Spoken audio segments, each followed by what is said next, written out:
یہ پرسہ عزاداری اپنی بارگاہ میں قبول فرمائے، محبت فرمائے، صلوات پڑھے محمد و آل محمد کی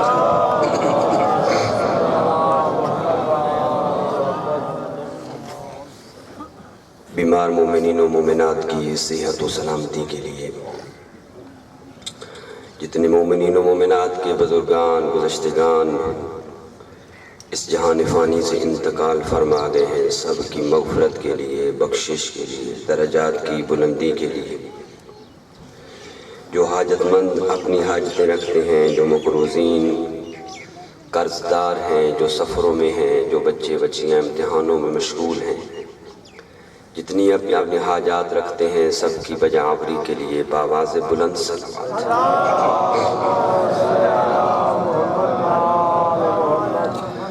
امام زمان ارواحنا الفدا کی طول عمر اور تعجیل فرج کے لیے محبت بھری، خلوص بھری بلند صلوات۔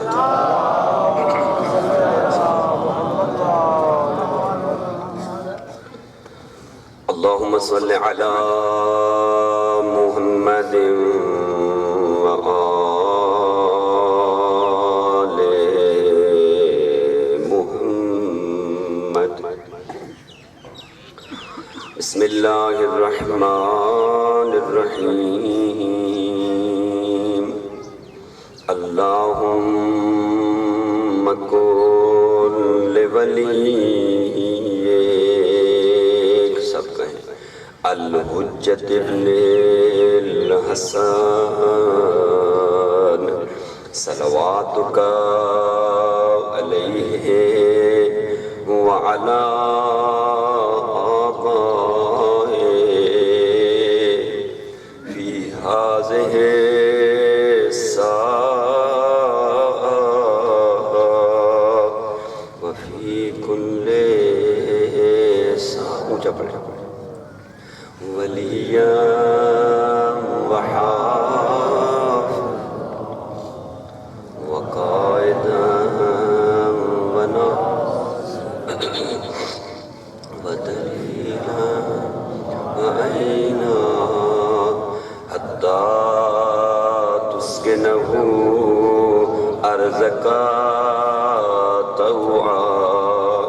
وتمتعه فيها طويلا برحمتك يا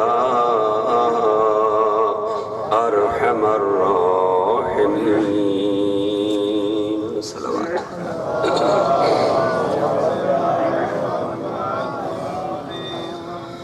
أعوذ بالله من الشيطان الرجيم،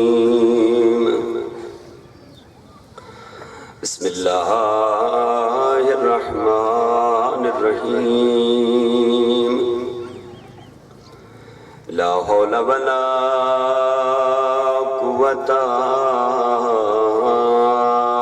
الا باللہ العلی العظیم۔ حسبنا اللہ ونعم الوکیل،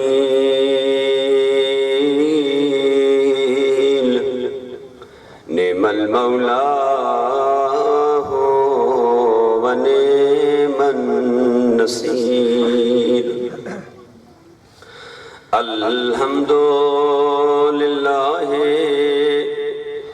رب العالمین، والعاقبۃ لأہل التقوی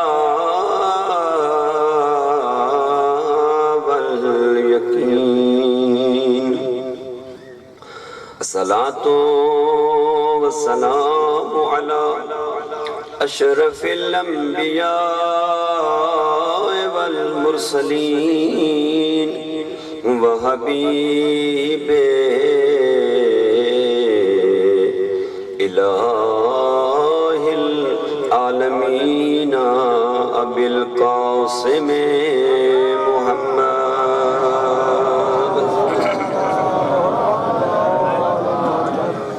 اما بعد فقد قال قال امام العلی علیہ السلام من احبنا فلیعمل بعملنا صلوات.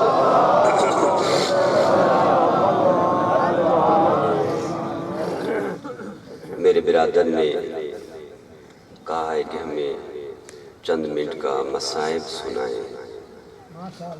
دو جملے مصیبت کے بیان کر کے آپ کی آنکھوں کو وضو کروانا چاہ رہا ہوں. عرض پہلے کیا تھا اول مجالس میں کہ رسول کی طبیعت ناساز ہوئی اور گود میں سر تھا رسول کا بطول بی بی کے. دروازے پہ جناب اسرائیل آئے تھے، جب تک اجازت نہیں ملی اندر نہیں آئے. اجازت ملی اندر آئے. تھوڑی دیر کے بعد جناب جبرائیل آ گئے. درود و سلام کے بعد کہتے ہیں اللہ کے نبی خدا نے سلام بھیجا ہے. جزاک اللہ. جناب جبرائیل کی آواز آتی ہے خدا نے یہ جنت سے کافور کا تحفہ بھیجا ہے. میرے نبی نے اس کافور کے 4 حصے کیے. پہلا حصہ عزادارو اپنے پاس رکھا، دوسرا حصہ مولا علی کو دیا، تیسرا حصہ جناب سیدہ کو دیا، چوتھا حصہ مولا حسن کو دیا. میں تو ایسے ہی پڑھتا رہتا ہوں جیسے کھڑا تھا کربلا کا غریب، رو کے کہتا ہے نانا میرا کیا قصور ہے، مجھے جنت کا کافور بھی نہیں ملا. جزاک اللہ جزاک اللہ. جیسے کھڑا تھا کربلا کا غریب رونا شروع کیا. نانا کے سامنے آ کے کہتے نانا میں اتنا غریب ہوں مجھے جنت کا کافور بھی نہیں ملا. رسول کی آواز آئی حسین ذرا بتا تو صحیح کافور کو کیا کیا جاتا ہے. میرے آقا مولا کی آواز آئی نانا مرنے کے بعد غسل دینے کے بعد میت کے اعضائے سجدہ پر لگایا جاتا ہے. جب کہا نا اعضائے سجدہ پر لگایا جاتا ہے رسول رو کے کہتے حسین او جسے نہ غسل ملے نہ جس کا جنازہ ہو اسے کافور کی کیا ضرورت.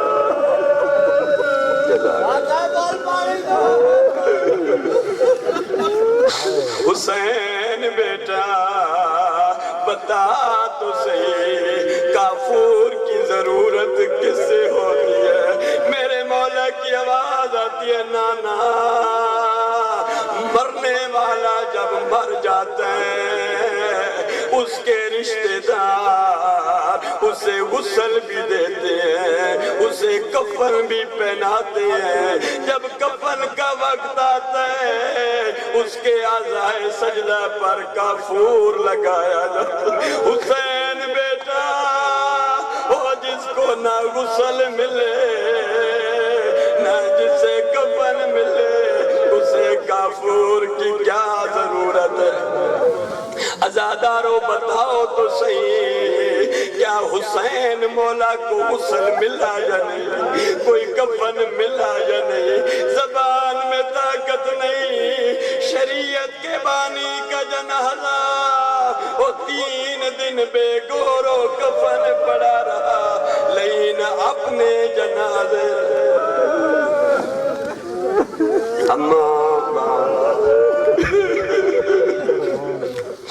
اے عزادارو میرے مولا نے جب کہا حسین نہ تجھے غسل ملے گا نہ تجھے کفن ملے گا. اب ایک واقعے کی طرف آ کے لے کے چلوں. آپ نے سوال جو کیا جب 11 محرم لٹا ہوا قافلہ چلا گیا اعجاز امامت کے ساتھ مولا سجاد آئے، ایک ایک جنازے کو دفن کرنا شروع کیا۔ بنی اسد کے مردوں آؤ، یہ میرا علی اکبر، سر تو تھے نہیں، سر تو چلے گئے تھے شام کوفہ، پہچان کیسے ہوتی؟ نشاندہی کرنا شروع کی۔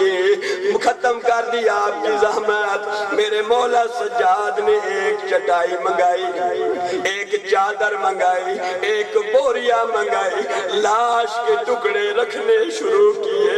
دفن جب کرنے لگے، دفن جب کر چکے، بنی اسد کے مردوں نے کہا مولا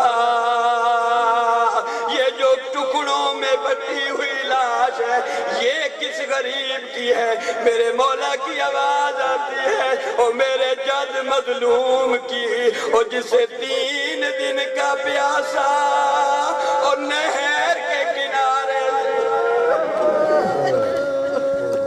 اما بعد فقد قال امام العلی علیہ السلام من احبنا فلیعمل بعملنا صلوات۔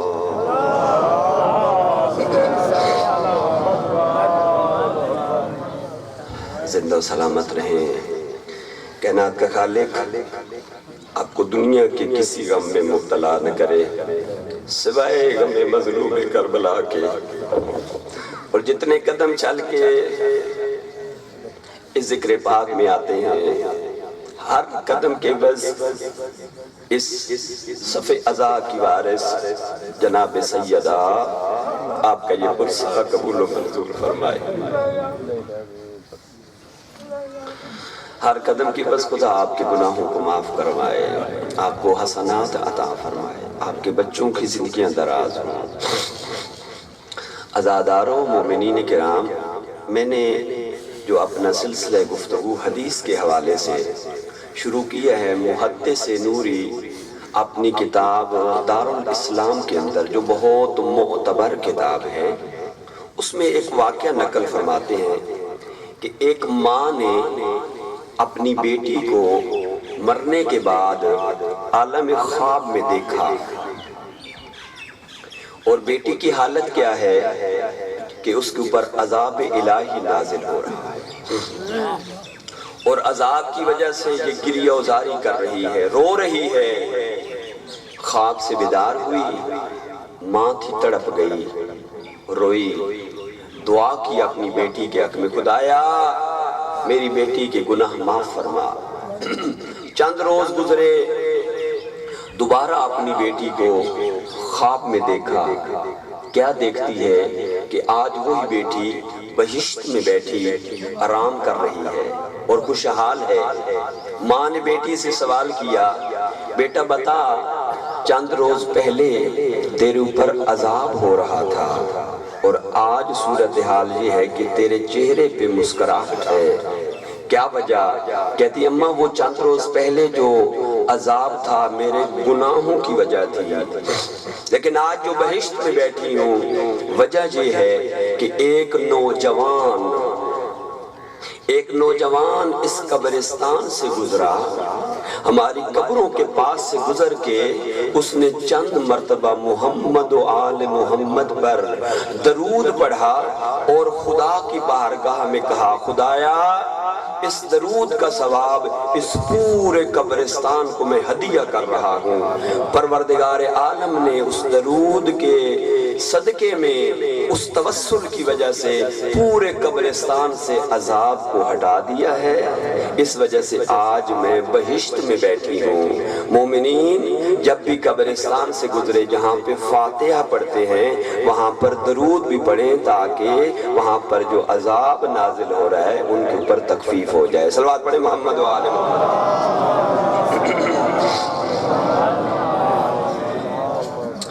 میں نے جو آپ کے سامنے حدیث مبارکہ تلاوت کی ہے مولا علی علیہ السلام کی، مولا فرما رہے ہیں کہ من احبنا، عربی گرامر کے حوالے سے یہ جو من ہے یہ کوئی 40 کلو والا من نہیں ہے، یہ من عربی کا لفظ ہے۔ من کا مطلب ہے جو بھی۔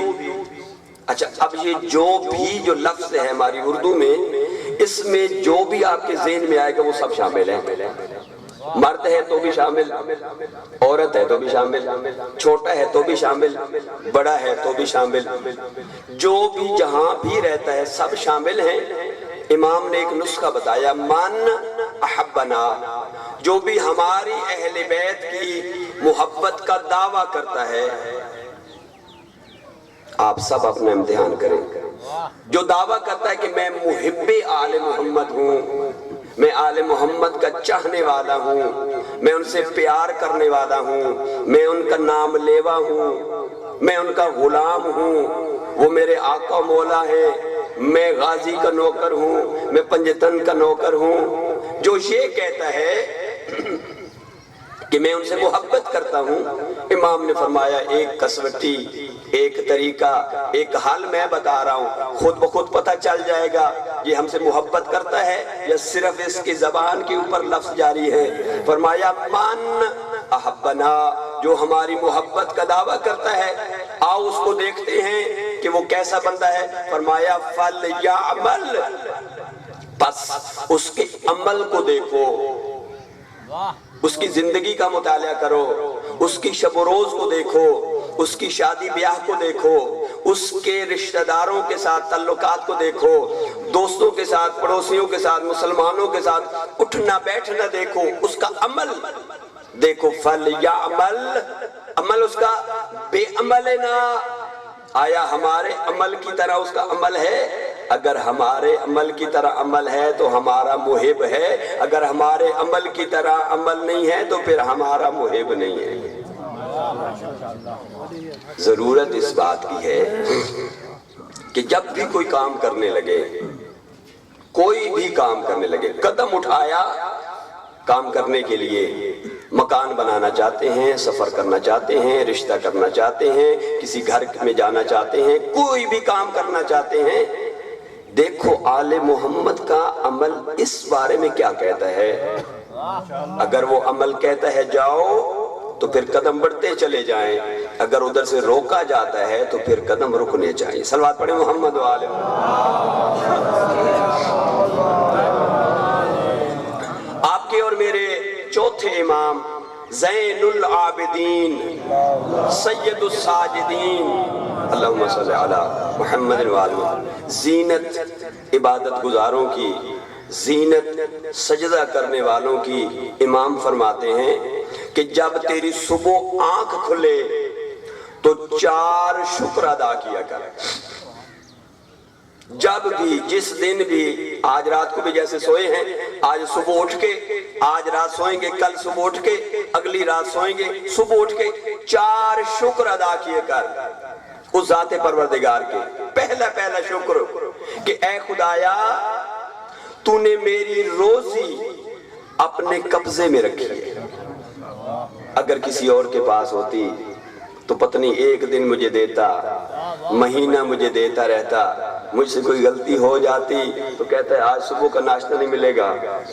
ہم جب مدرسے میں پڑھتے تھے تو ہمارے استاد خدا ان کی توفیقات میں اضافہ فرمائے، کہا کہ جو صبح کی نماز نہیں پڑھے گا اسے ناشتہ نہیں ملے گا۔ تو پھر طالب علم جو ہیں بلا کرے کوئی نہ کوئی بہانہ، کوئی نہ کوئی چیز ہوتی ہے، جی میں تھکا ہوں، آج مجھے بخار ہو گیا ہے، تو وہ تربیت گاہ ہوتی ہے۔ گھروں سے جو آتے ہیں تو وہاں پہ کیا حالات ہوتے ہیں، ان کی ٹریننگ کرنا کوئی آسان بات نہیں ہوتی، نمازی بنانا ہے انہیں، ٹھیک ہے۔ کہا کہ جو نماز نہیں پڑھے گا اسے ناشتہ نہیں ملے گا۔ اب رات کا کھانا کھایا ہوا اور پھر دن کو ملے گا تو پھر بندہ کہتا ہے چلیں یار 2 رکعت پڑھ ہی لیتا ہوں۔ صلوات پڑھیں محمد و آل محمد۔ میرے بزرگ جو ہیں وہ میری طرف دیکھ رہے ہیں، شہد شیرازی صاحب کہنا چاہتے ہیں کہ ہم بھی اپنے گھروں میں یہی کریں کہ جو بچہ اور بچی، میری مائیں اور بہنیں، جو صبح نماز نہیں پڑھے گا اسے پراٹھا نہیں ملے گا۔ ذرا شروع کر کے تو دیکھیں ایک ہفتے کے اندر کیسا ماحول بن جاتا ہے۔ صلوات پڑھیں محمد و آل۔